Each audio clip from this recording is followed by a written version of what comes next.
Hi everyone, সবাইকে জানাই শুভ দীপাবলির অনেক অনেক শুভেচ্ছা। কালী পুজোতে চলে গিয়েছিলাম আমি মামার বাড়িতে। বড় হয়ে গেলে সবাই কাজের মধ্যে ব্যস্ত হয়ে যায়, তাই ভাই বোনদের সাথে সেই রকম সময় কাটানোর সুযোগ হয়ে ওঠে না। কিন্তু বাঙালির এই পুজোর দিনগুলোতে কিছুটা সুযোগ পাওয়া যায়। জীবনের প্রত্যেকটা পর্যায়ে আপস অ্যান্ড ডাউনস চলতে থাকবে, বাট এর মাঝেই তোমাকে তোমার ছোট ছোট খুশিগুলোকে ইনভাইট করতে হবে। কালী পুজোর পরের দিনে আমরা সব বোনেরা বেরিয়ে পড়েছিলাম ঘুরতে, আর এখানে আমার ডিয়ার সিস্টার্স দিচ্ছিল যারা মডেল পোজ।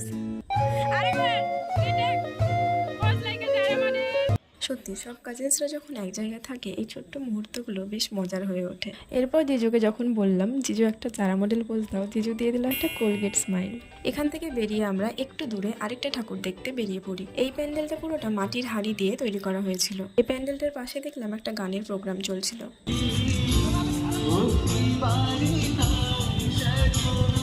এরপর আমরা যেখানে আসলাম সেখানে দেখলাম খুবই ভয়ানক দেখতে একটা ভূত এভাবে উল্টো করে একটা বাচ্চাকে ধরে আছে, সাথে খুবই ভয়ানক একটা সাউন্ডও চলছিল। আর এখানে আরেকটা ভূত সাইকেল চালাচ্ছিল, এটা দেখে বেশ মজাই লাগছিল। পরের দিন মামার বাড়িতে ছিল জামাইদের একটা রিচুয়ালস, যেখানে শাশুড়িরা জামাইদের বরণ করে এবং আশীর্বাদ করে, আর সাথে ভালো মন্দ খাওয়া দাওয়া হয়। তাই মামিরা দুই দিদির বরকে আশীর্বাদ করে নিল। আর এখানে দুই জিজু যে পাঞ্জাবিগুলো পরে আছে, এই পাঞ্জাবিগুলো আমার দিদি নিজের হাতে কলকা করেছে। জিজুরা এখানে হাসাহাসি করছিল আমার উলু শুনে। অ্যাকচুয়ালি এত জোরে আমি উলু দিচ্ছিলাম যে সবাই বলছিল আমি উলু দিচ্ছি নাকি চিল্লাচ্ছি। যাই হোক, সেই দিনটা হাসি মজার মধ্যে দিয়ে এইভাবেই কেটে গিয়েছিল। সারা বছরটা সবাই কাজের মধ্যে ব্যস্ত থাকে, কিন্তু এই রিচুয়ালসের সময়গুলো যখন সবাই এক জায়গায় আসে খুবই আনন্দ হয়।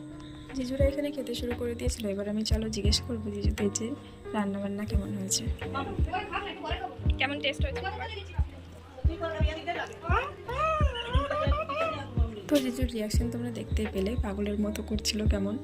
এরপর আমরাও খাওয়া দাওয়া সেরে একটু বিশ্রাম করে নিলাম। বুনু আর জিজুর মধ্যে ইয়ার্কি ঠাট্টা করতে গিয়ে জিজুর চোখে লেগে যায়। তারপর তো বুনু আবার নিজেই জিজুর চোখে ভাব দিয়ে দিল। একজনের চোখে ভাব দিতে না দিতে বড় জিজুর সাথে আবার বুনুর মারামারি শুরু হয়ে গেল। জিজু আবার দিদিকে ডেকে দেখাচ্ছে, দেখো তোমার বোন আমাকে কি করলো। আজকের ব্লগটা এই পর্যন্ত ছিল। Thank you so much for watching this video.